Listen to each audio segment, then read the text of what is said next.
बात तो अब क्रिस्टल क्लियर है कि तुर्की कभी भी अपने यहाँ पर आने वाले बड़े बड़े और ख़तरनाक भूकंप से नहीं बच सकता है। तुर्की में हमेशा ये भूकंप आते ही रहेंगे। बल्कि तुर्की के लिए बेहतर ये होगा कि वो अपने यहाँ का सिस्टम मजबूत करे और किसी तरह से अपने यहाँ की बिल्डिंग्स, अपने यहाँ के घर इस तरीके के तैयार करे या फिर इस तरीके का माहौल बनाए कि जब भी वहाँ पर इस तरह के भूकंप आए तो कम से कम नुकसान हो। इसके अलावा दोस्तों, हम लोग सिर्फ और सिर्फ तुर्की के लिए दुआ ही कर सकते हैं, क्योंकि तुर्की के हालात कितने बुरे हैं इस चीज़ का अंदाज़ा आप लोग इसी बात से लगा सकते हैं कि न सिर्फ पूरे देश में इमरजेंसी लागू कर दी गई है, बल्कि दुनिया के सारे ही देश, अब वो चाहे राजनीतिक तौर पर तुर्की के दुश्मन हों या फिर दोस्त हों या जो भी हों, सभी मदद के लिए फौरन तुर्की के साथ आ चुके हैं। ज्यादातर देश। Hello guys, welcome back my new blog. मैं सुभान चौधरी स्वागत करता हूँ आपकी फिर इस वीडियो में। दोस्तों, आज हम देखने जा रहे हैं तुर्की पे रिएक्शन होना, क्योंकि तुर्की पे बहुत बड़ा ही देखा जाए तो अर्थक्वेक आया दोस्तों, और एकदम तुर्की के 2-4 शहर एकदम ना हो गए हैं, ना के बरोबर। अल्लाह की मर्जी, अल्लाह की रजा दोस्तों। तो उस पर आज हम नोटिस करेंगे और एक्ट करेंगे दोस्तों, और वॉच करेंगे आज तुर्की को। तो चलिए फिर वीडियो पहले फटाफट देख लेते हैं दोस्तों, उसके बाद उसकी टॉपिक पे थोड़ी सी बात करेंगे दोस्तों। तो जो अभी भी मेरे चैनल को सब्सक्राइब नहीं किए तो प्लीज़ सब्सक्राइब कर लो, बेल आइकन का बटन दबा दो, लाइक करो, अपने भाई को सपोर्ट करो। तो चलो वीडियो देखा जाए।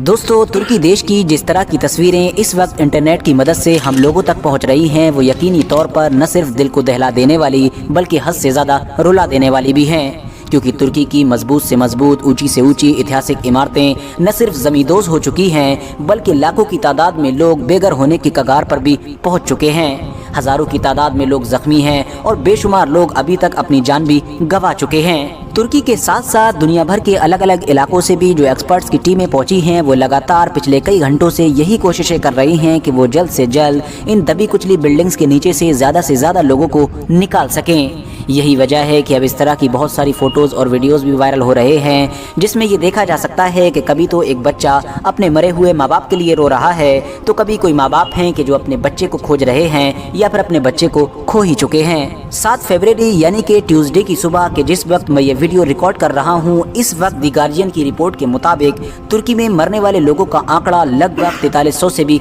ऊपर पहुँच चुका है। और बदकिस्मती की बात यह है कि यह आंकड़ा यहीं पर नहीं रुकने वाला है, बल्कि एक्सपर्ट्स ये बात पहले ही क्लियर कर चुके हैं कि जिस तरह की सिचुएशन है, ये आंकड़ा डबल ट्रिपल बल्कि कई गुना बढ़ेगा। यानी मजबूरन कठोर शब्दों में हम ये कह सकते हैं कि तुर्की और सीरिया के इलाके में इस हादसे की वजह से जान गंवाने वाले लोगों का आंकड़ा इतना ऊपर जाएगा कि जितना शायद हम लोग सोच भी नहीं सकते हैं। वर्थ नोटिसिंग बात तो ये भी है कि तुर्की में ऐतिहासिक तौर पर यह सब कुछ पहली बार नहीं हो रहा है और न ही ये शायद आखिरी बार हो रहा है, बल्कि तुर्की के इतिहास में हमेशा से ही ऐसे जलजले और ऐसे भूकंप आते रहे हैं कि जो दुनिया के बाकी इलाकों से ज़्यादा खतरनाक और अलग हुआ करते थे।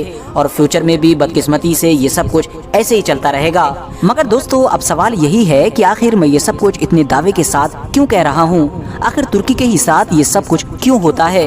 तुर्की की ज़मीन में दुनिया के बाकी देशों की ज़मीन से ऐसा क्या अंतर मौजूद है कि जिसकी वजह से न सिर्फ इतिहास में ही तुर्की को दुनिया के बाकी देशों के मुकाबले में ज़्यादा बार बल्कि ख़तरनाक ज़लज़लों का सामना करना पड़ा है, बल्कि फ्यूचर में भी उसको दुनिया के बाकी इलाकों के मुकाबले में ज़्यादा और ख़तरनाक भूकंप का सामना करना पड़ेगा।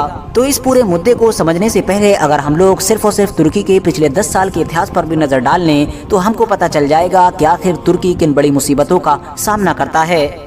लास्ट बार सन 2020 में ही 2 बार वहां पर भूकंप आया था। सन 2020 के अक्टूबर के महीने में आया था, जिसमें लगभग 24 लोगों को अपनी जान गंवानी पड़ी थी।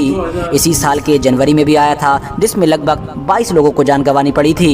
2011 में भी आया था, जिसमें लगभग 138 लोगों ने जान गंवाई थी। मार्च सन 2010 में भी आया था, जिसमें लगभग 51 लोगों की जान गई थी। इसके अलावा 1999 में आया था, जिसने लगभग 17,000 लोगों को अपना शिकार बनाया था। इंटरेस्टिंग बात तो ये है कि तुर्की के इतिहास में अभी तक जितने भी भूकंप आए हैं, उनमें सबसे खतरनाक और सबसे बड़ा भूकंप 1939 का माना जाता है। 1939 में जिस तरह का भूकंप तुर्की देश में आया था, इस तरह का न इससे पहले देखा गया था और न कभी इससे बाद में देखा गया था। ये भूकंप कितना बड़ा और ख़तरनाक था, इसका अंदाज़ा इसी बात से लगाया जा सकता है कि इस भूकंप की वजह से लगभग 30,000 लोगों को अपनी जान गंवानी पड़ी थी। मगर अब होश उड़ा देने वाली बात यह है कि 6 फरवरी सन 2023 के दिन यानी सिर्फ अभी एक दिन पहले ही जो तुर्की में भूकंप आया है वो सन 2039 के भूकंप से भी ज्यादा खतरनाक है। यानी ये तुर्की के इतिहास का अभी तक का सबसे बड़ा भूकंप है। और ये भूकंप इसलिए भी ज्यादा खतरनाक बन गया क्योंकि तुर्की के वक्त के मुताबिक सुबह 4 बजे जब इसने दस्तक दी थी उस वक्त तुर्की के ज्यादातर लोग अपने घरों के अंदर बेखबर सो रहे थे।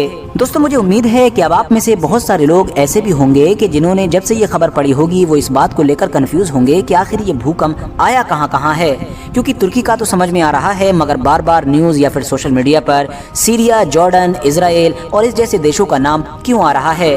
तो मैं आपको बता दूं कि दरअसल ये जो भूकंप आया है इसको आप लोग स्क्रीन पर नजर आ रहे इस मैप के जरिए से समझिए। दरअसल दोस्तों ये भूकंप तुर्की के किसी सेंटर यानी मेन इलाके पर नहीं आया है बल्कि ये तो बॉर्डर वाले इलाके पर आया है।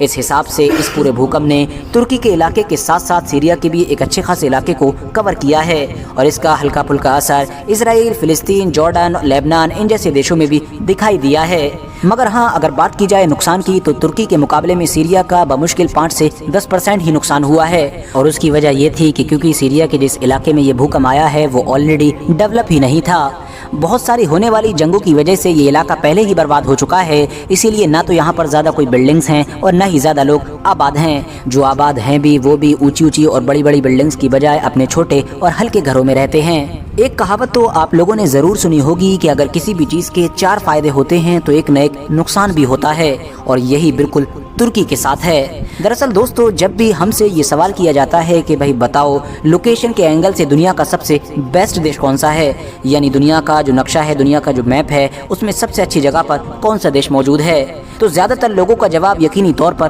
तुर्की ही होता है। वो इसलिए क्योंकि तुर्की जिस जगह पर मौजूद है वो कई हिसाब से दुनिया की सबसे बेस्ट जगह मानी जाती है। चाहे बात दुनिया में हो रहे व्यापार की हो या इस जैसी और चीजों की, हर मामले में दुनिया के बड़े बड़े ताकतवर देशों को भी तुर्की का मोहताज होना पड़ता है सिर्फ और सिर्फ लोकेशन की वजह से।